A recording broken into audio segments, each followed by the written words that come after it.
On the note of feedback, I'm going to actually start with asking a question. And this one you can just kind of think about when I ask it. You don't really have to, give me anything right now. But the question is, if God is all we need, why did he create us to need other people? So, spiritually, it's true that for salvation, all we need is Jesus. That is absolutely true. The only way to the Father is through the Son. We know that. But God still intentionally designed us to live in community. Genesis 2:18 says, "It is not good for the man to be alone." And that is the first time, I don't know if you guys knew this, but that's the first time in creation that God says something is not good. Because if you remember, after all the days of creation, the scripture says, and God saw that it was good after every day of creation. So I believe that verse that says it's not good to be alone is actually about more than marriage. Adam had perfect fellowship with God, but God still said being alone is not good. This tells me that relationships are actually part of God's design. So today, I'm going to be speaking on friendship, but the actual title of the message is They Will Know Us by Our Love. All right, now I have a few more questions, and I can get some feedback from these. Why did God create us for friendship? Does anybody have any idea? I had an idea on that, is that we can do more together than on our own. Another question, could you live a Christian life completely alone? I think we could, but do we want to? I feel like it would be harder, especially if you were in a family maybe that you were the only Christian. I feel like that would be hard. Or if we lived in a different place other than America, and you were a Christian in a not Christian area, I think that'd be very hard. Isolation is not part of God's plan. There are several examples of friendship in the Bible that show us that. So first off, I'm going to talk about David and Jonathan. And that's a friend relationship that teaches us about loyalty. Jonathan protected David instead of being jealous. 1 Samuel 18:3 says, "Jonathan made a solemn pact with David because he loved him as he loved himself." So true friends are loyal even when it costs them. So another example is Ruth and Naomi. In Ruth 1:16, Ruth tells Naomi, "Where you go, I will go. Your people will be my people, and your God my God." So they were mother-in-law and daughter-in-law, but they also demonstrated friendship, that deep friendship, faithfulness, and commitment. Another one is Paul and Timothy. They had a different kind of relationship. Paul called Timothy my true son in the faith. So that relationship is more significant of like a mentoring friendship. And then also Paul and Barnabas. That was another friendship example. Barnabas believed in Paul when others were afraid of him. And sometimes a friend sees God's potential in us before we do. Has anybody ever had that happen? I've had people come up to me and said, "You would be great at this." And I'm like, "Really?" And then eventually I did end up doing that thing. So I think that's a good thing too. If you caught it this past Sunday, also, Brian talked about Barnabas's, that's hard to say, Barnabas's name, which means son of encouragement. And then we get to Job's friends. Didn't he have some great friends? They started off okay, but then they assumed they knew why he was suffering. They said there's got to be some sin somewhere. They just knew it, right? But they were very wrong. This example shows us that our presence is more valuable than explanations.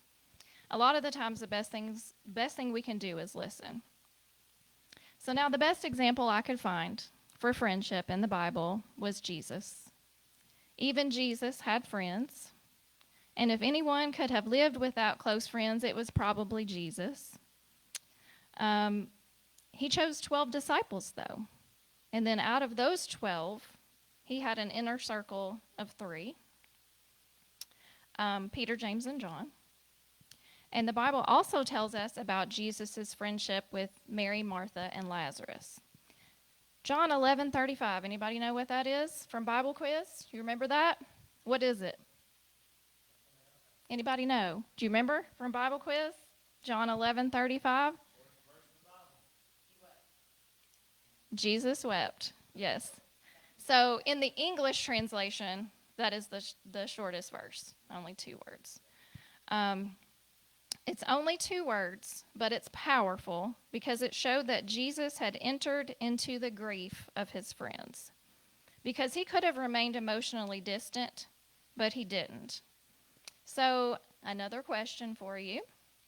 Why do you think Jesus intentionally developed close friendships?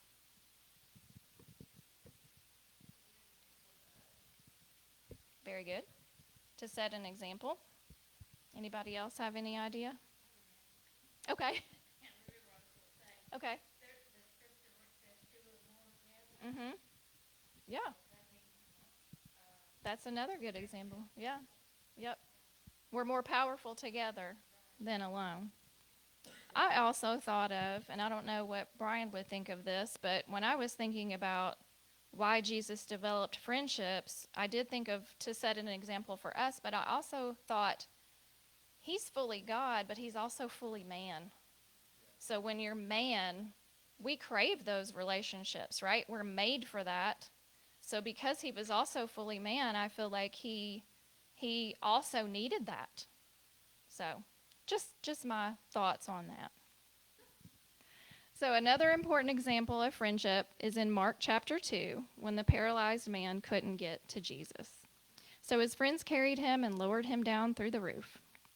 Sometimes our physical body or our spiritual faith is so weak, and that's when we need to rely on our friends' faith.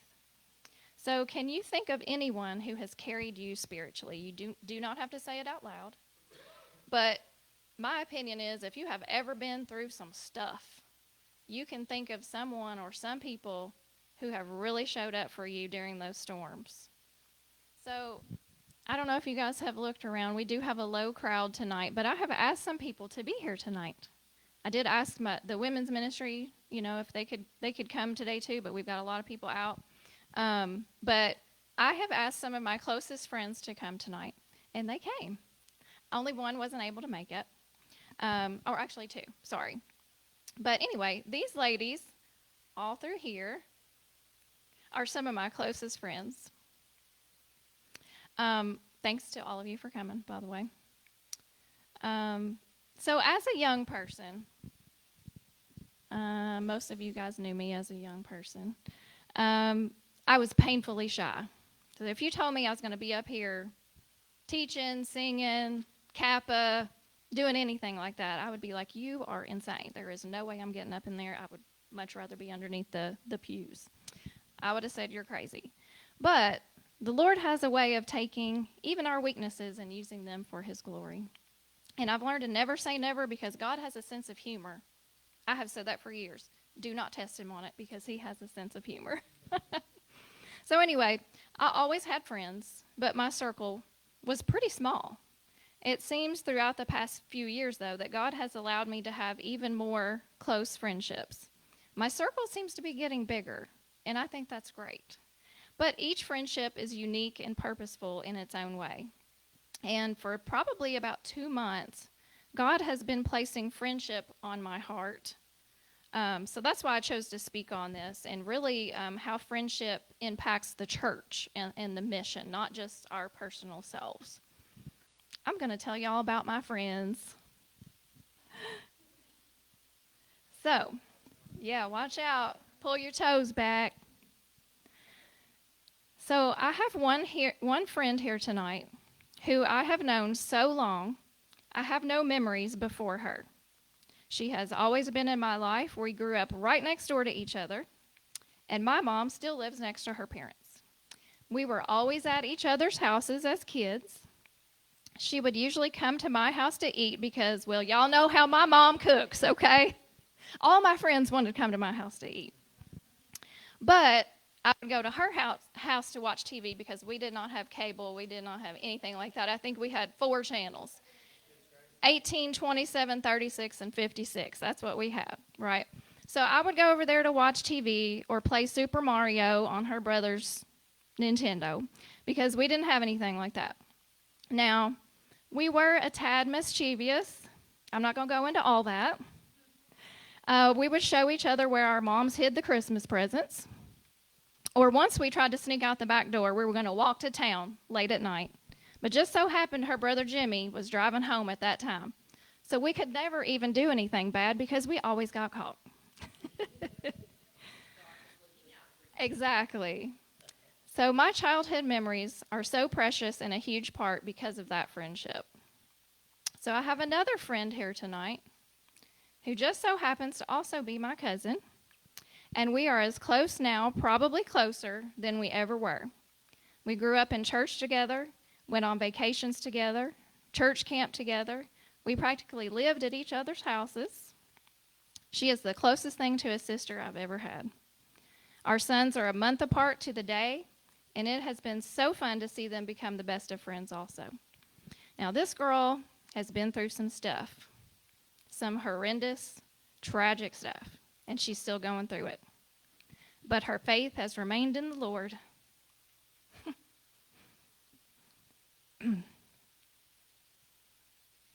And that's something I admire. The strength and resilience she shows is a powerful testimony. We have a lot of memories together. And I'm going to talk about something funny now.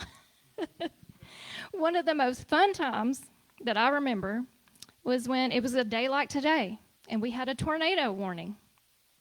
And we were down at her country house out in Elliston Lane, and we had to get in the bathtub because there was a tornado coming. I don't remember how old we were, but we were very young. And she had to go grab all the things of importance to her. Well, it just so happened, most of that was candy. So, yes, priorities. That just kind of tells our age. We were pretty young. So, this friend and I, we often reminisce about the good times we've had, and we continue to spend lots of time together. We talk almost every day. And my nose is running. Didn't think I was going to do that this time. I did that last time I taught. All right, one of my other friends that's here tonight, our dads were best friends. We spent time together in church and outside of church. I remember a time when our parents drove 2+ hours just to take us all out to eat at a particular lakeside restaurant.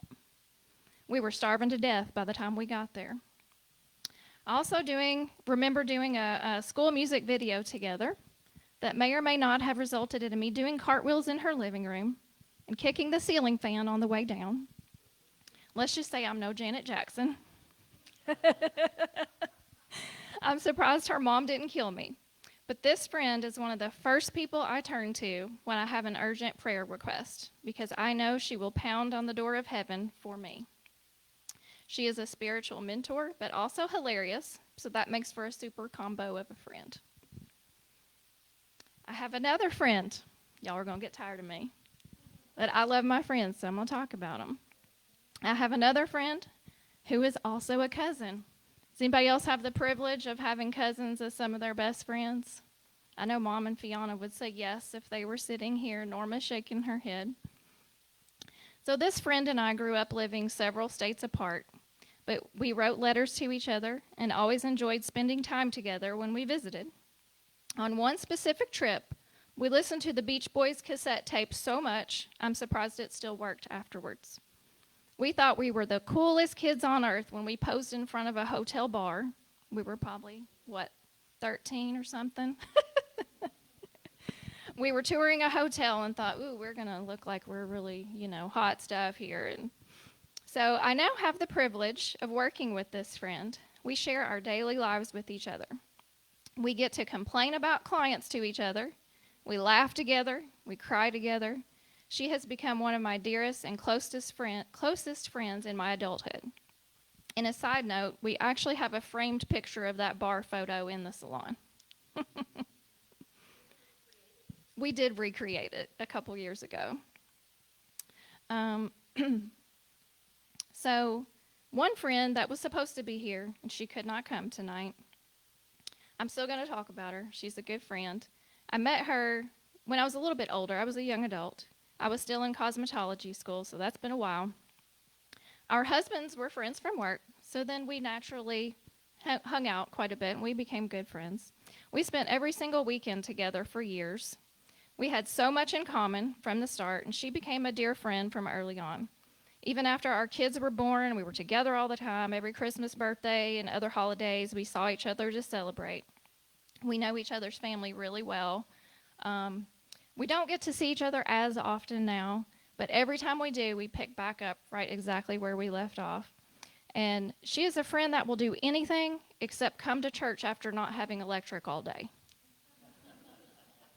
She did not get her electric back until like an hour ago, and she said, "I'm so sorry, I just can't do it. It's 78 in the house," and she hadn't had a shower, and I said, "That's fine, I completely understand." But she's a great friend. Another friend here I didn't meet until a few years ago, but she's now one of my closest and dearest friends. She has the biggest heart and is one of the most kind, helpful people I've ever met. I've witnessed her giving up everything for those she loves. She is a selfless person who always wants the best for others. Her goodness shines through like a ray of light. She's really funny, loves to laugh, and she brings a lot of joy into my life. We like to take trips together, but I do not let her drive us anywhere anymore. There is a story behind that, which I won't go into. Finally, there's another friend that's here that I know in multiple ways. She's a client, a friend, and a fellow Crosspointer. And we talk a lot when we see each other, and most of the time it's about where we want to travel to next. She loves to travel as much as I do, and we could talk for days about our dream destinations. She's one of those friends who feel like family, and I'm so thankful for getting to know her better in the past few years. So, that's a lot about my friends, but what does that tell you? I know them really well, and they could definitely tell some stories about me, but we're not going to share those tonight. But if you know me well, I bet you could guess which friend I was describing each time, because I know my people, and my people know me. We spend time together. We have shared memories. They understand me when I send a text with all kinds of typos and spell check gone wrong.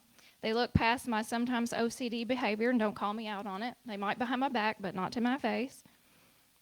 My friends and I are all different. We have different personalities, different opinions, different strengths and weaknesses.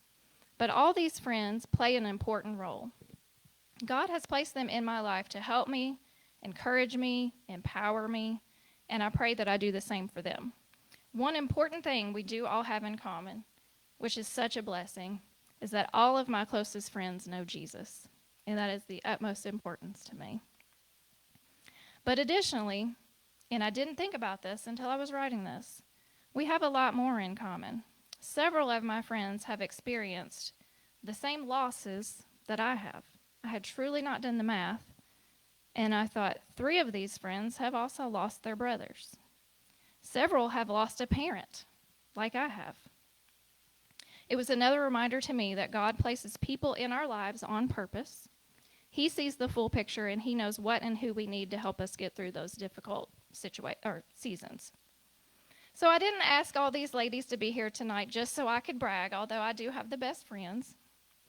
God has blessed me with friends in my life, and I wanted more of the women's ministry to come tonight because I feel like I said, my circle is just growing, and because I have been placed in that position, I feel like my circle is getting even bigger, and I'm enjoying getting to know other people, and I'm not, closing that circle. I want the circle to get very large. But the reason I asked them to be here is because I want to actually show the importance of friendship and how it relates to the church. You see, every friend shapes who we become. Proverbs 27:17 says, "As iron sharpens iron, so a friend sharpens a friend." We grow stronger, wiser, and better through close relationships. So in a friendship, both individuals help each other improve.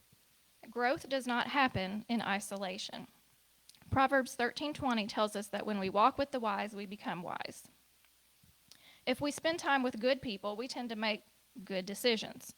Good friends complement each other with their varying strengths and talents because not everyone can do the same things well. That would make for some really boring relationships if everybody always did the same thing. In the same way, as a church, we all have different strengths and talents, but when we come together in friendship and unity, those differences actually make the church stronger and helps to fulfill the function of the church, which is, of course, to spread the gospel.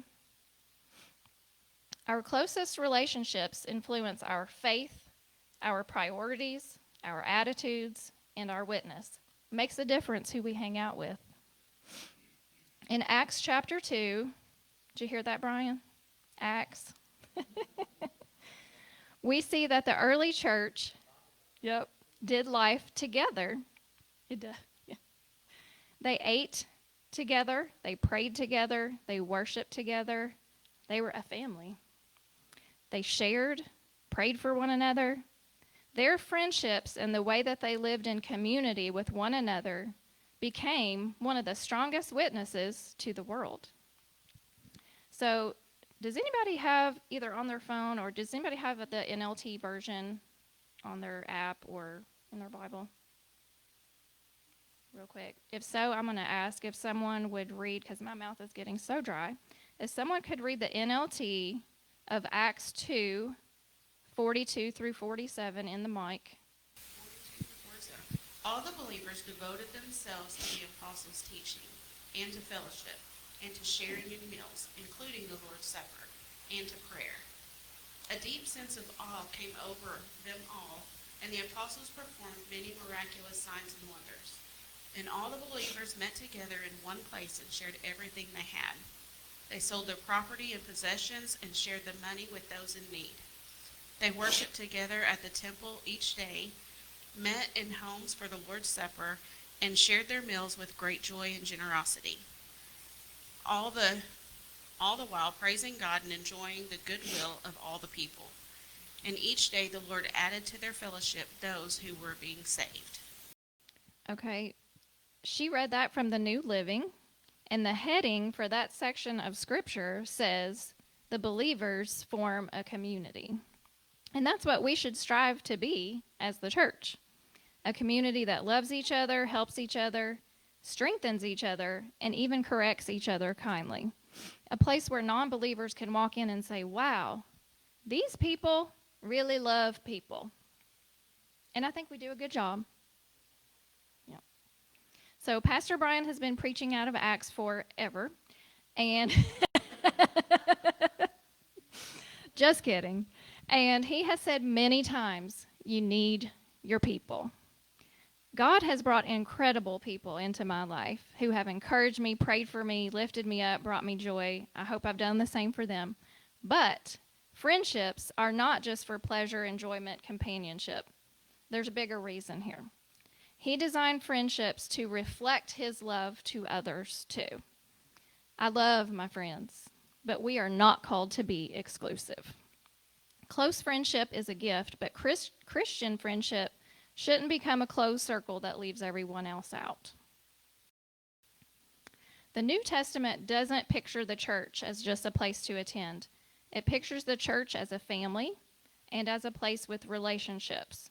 So if I had all these friends, never spoke to them, never spent any time with them, is that really a friendship?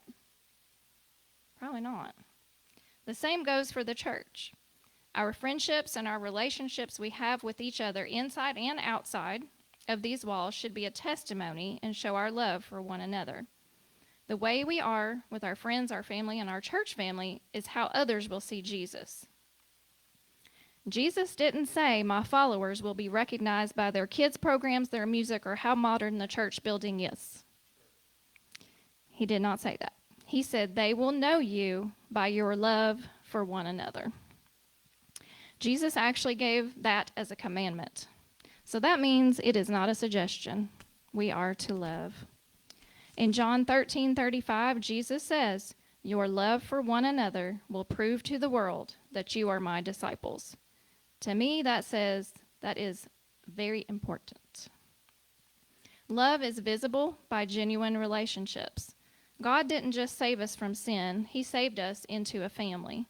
A healthy family or a healthy church isn't a collection of independent Christians. It's where we help one another be more like Jesus and to show others the way to Jesus. We are to be united in love and to do the work that he has called us to do, so that the world will know us by our love for one another. When the world sees genuine love between us, it becomes a testimony of who Jesus is. So now, I want to go back to the very first question I asked. If God is all we need, why did he create us to need other people? Do you understand that question a little bit more now? First off, because he designed us that way. He designed us for relationship. And Scripture shows us what that looks like. God gives us people who shape us, strengthen us, encourage, pray for us. And sometimes, that is true, sometimes they test us. Sometimes they even carry us when we can't carry ourselves. But those relationships aren't only for our benefit or the other friend's benefit. The way that we love one another says something to the world about Jesus. God designed us for a relationship, and he can use those relationships to point people back to him. So one of the ways that we build that kind of love is by simply spending time together. My friends and I spend time together. Just got off a cruise with a few friends. A lot of us, we always go on the retreat together. You know, we do things, we talk. Relationships don't grow without intentional time together. And that is going to look different for different people. And sometimes it even looks a little different for the men and the women.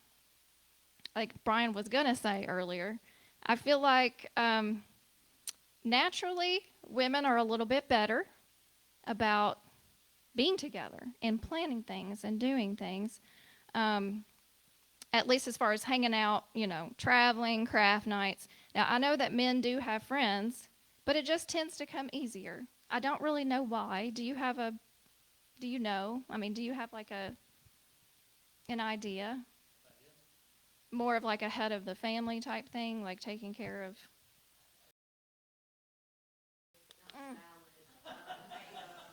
That is true. You'd have some steaks, and that'd be it. Yeah. Well, I mean, I am a woman, so I have really no say in that, but I have noticed it because, and I do agree with what Brian said as far as a work thing, because I have seen, just even with some clients of mine, some male clients of mine, once they retire, they don't do anything. You know, you're at home, and there's no socialization at all, and I don't think that's good mentally, spiritually, or physically, or anything. But in saying that, I want to give a shout out to Danny, because Danny is doing a lot with the men's ministry, and I appreciate that. And I'm seeing what he's doing, and I love that.